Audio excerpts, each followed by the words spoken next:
Hello and welcome. I'm going to be starting a channel here just to read the Torah portions with the commentaries. Um, what I have in my hands here is the Michaan, Michaaan edition. I have several. This is my favorite because it adds the commentary in with the text, most of the commentary in with the text. Again, this is not so much, I'm not going to be teaching anything. This is just a reading. Um, I don't want to be accused of being some kind of something I'm not. Uh, but this is raw and unedited. I'll hopefully edit this as I learn to do a little bit more and get better equipment, better microphones. But for now, this is just for me, pretty much. If you watch it and you enjoy it, give me a thumbs up. Appreciate it. Um, Learning YouTube. I will begin with we're reading Matot-Masei this year. It's the Matot-Masei together. And we're beginning the first reading, um, which was actually for yesterday. But I'm going to go ahead and read the first reading just so I can kind of get in the flow of it. Um, I may go ahead this evening and do the second reading, but for now, um, we'll start with the first reading in Numbers 30. Numbers 30 and verse 2 begins in this edition. Moses spoke to the princes, the heads of the tribes of the Israelites, as a unit, in the course of teaching the rest of the people, saying, "This is what God has commanded. A minor's vows are not legally binding.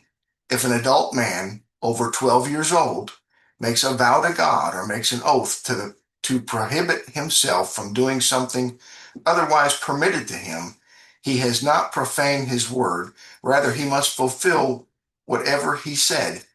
A vow is a declaration of intent with regard to the specific object, whereas an oath is a declaration of an intent with regard to oneself. In either case, a person may not break his vows or oaths.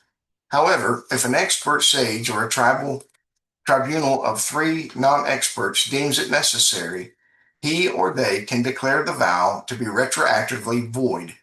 This is called releasing the vow. Verse 4. If a woman makes a vow to God or imposes a prohibition upon herself by any means of an oath, where she is under 11 years old, she is a minor and her vows are not legally binding. If she makes a vow or an oath and she is over 12 and a half years old and is also unmarried, she is a free agent and her vows are legally binding, the same as any other adult.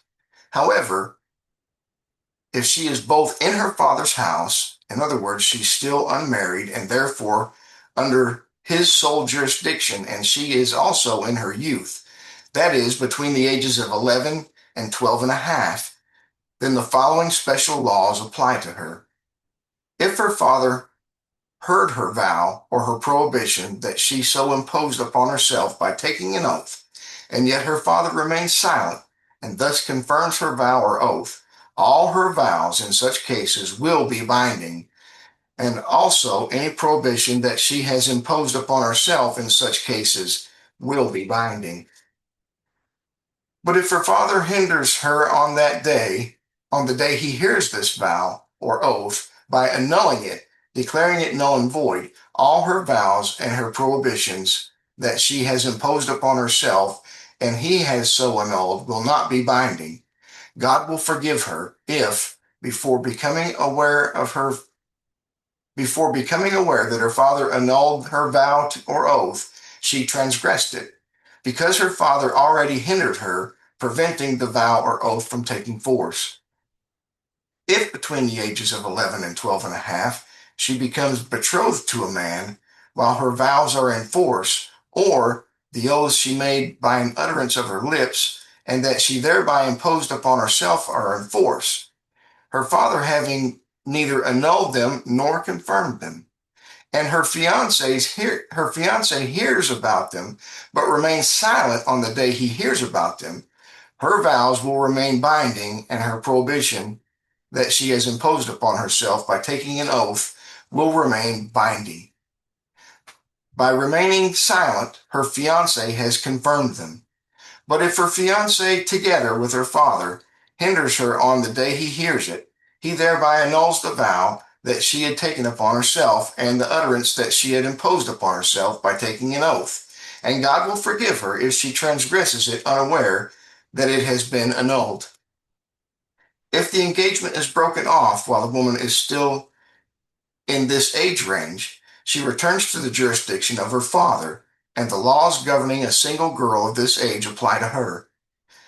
But as for the vow or an oath of a woman who did marry her fiance but became a widow or a divorcee while still in this age range, whatever she prohibited upon herself will remain binding upon her.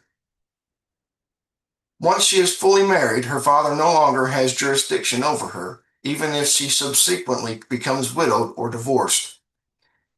If the woman married her fiance, she took a vow in her husband's house, that is, while under his jurisdiction, regardless of her age, or imposed a prohibition upon herself with an oath, and her husband heard and remained silent, and did not hinder her, all her vows will remain binding, and every prohibition she imposed upon herself will be binding.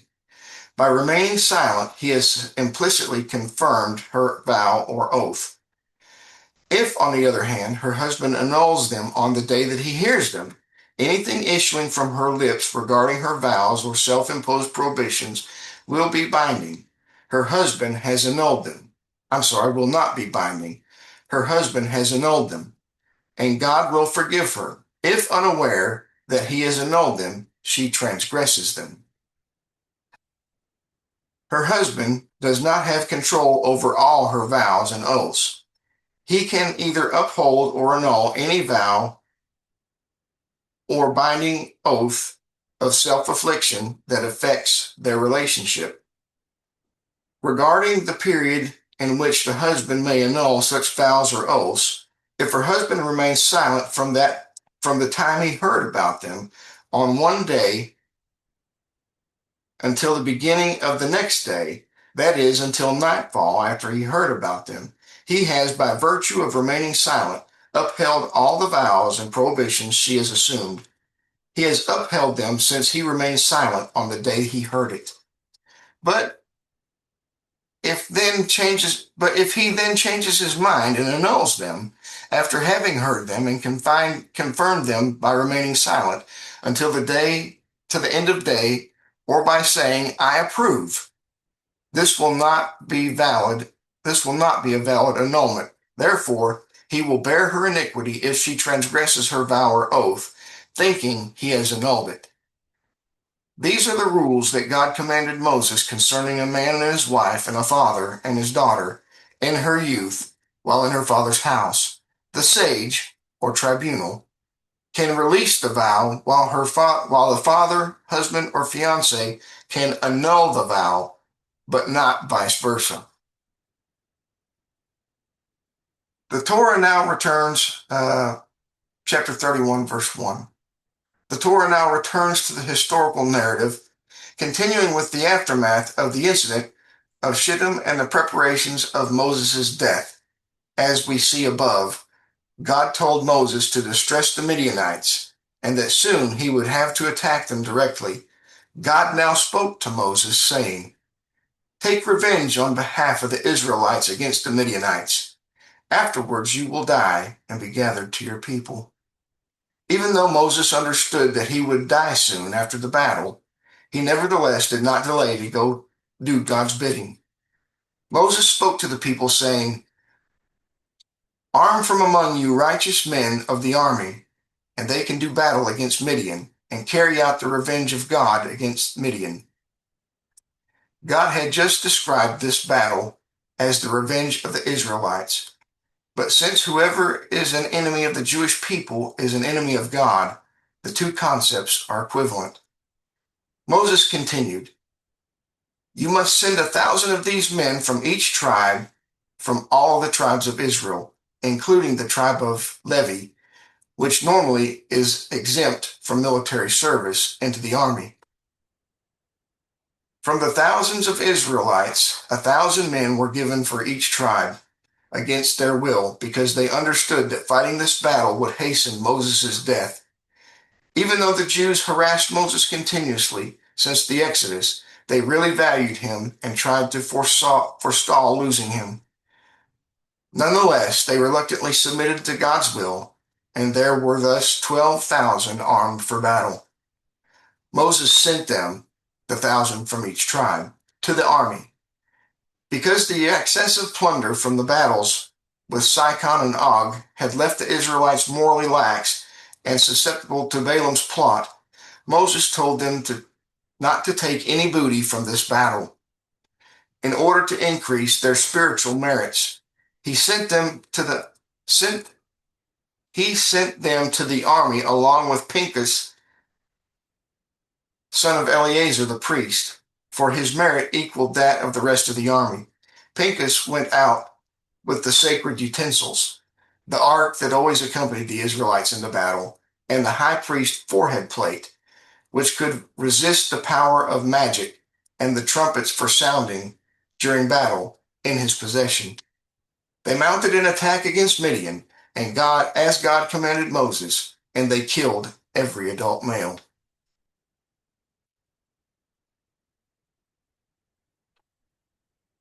As it happened, Balaam was in Midian at the time, for he had come to collect his fee for having caused the death of 1,000 Israelites by advising Moab and Midian to entice them into the sins of idolatry and lechery. When he saw the Israelites approaching Midian, he went out to them and attempted to dissuade them from attacking. If, he argued, you could not overcome the Midianites when you possessed the collective merit of 600,000 of you, what makes you think you can do so now with only the collective merit of 12,000 of you? When the Israelites nonetheless attacked, Balaam used his magical powers to make himself and the 5 kings of Midianite confederation fly in the air. But Pinchas held up the high priest's forehead plate to them, and the divine name engraved on it nullified the power of Balaam's magic. In this way, they killed the Midianite kings, making them fall from the air upon their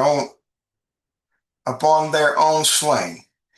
Evi, Rechem, Zur, Shur, and Reva were the 5 kings of Midian. They were all equally guilty of scheming against the Israelites, and therefore all died the same way. The Israelites slew Balaam, son of Beor, by the sword. This was poetic justice. Balaam had tried to usurp the Jews' weapon, their power of prayer, by battling them with his curses. The Jews, in turn, killed him by usurping the non-Jewish weapon, the sword. The Israelites took the Midianite women and their small children captive, and they plundered all their beasts, livestock, and all their possessions.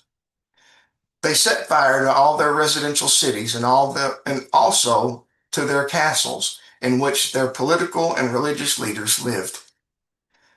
They took all the movable booty and all of the living plunder of man and beast, and brought it all, the captives, the plundered animals, and the movable booty, to Moses and to Eleazar the priest, and to the entire community of Israel in the camp, in the plains of Moab by the Jordan opposite Jericho. They did not appropriate any of it for themselves, just as Moses had instructed them. And that concludes the first reading of Matot from Numbers 30 and 31. And I'll see you on the next one, when we'll look at the second reading of Matot. I hope you got something out of this. Please excuse the rawness of this video. I will improve, I promise you. God bless. Have a good day.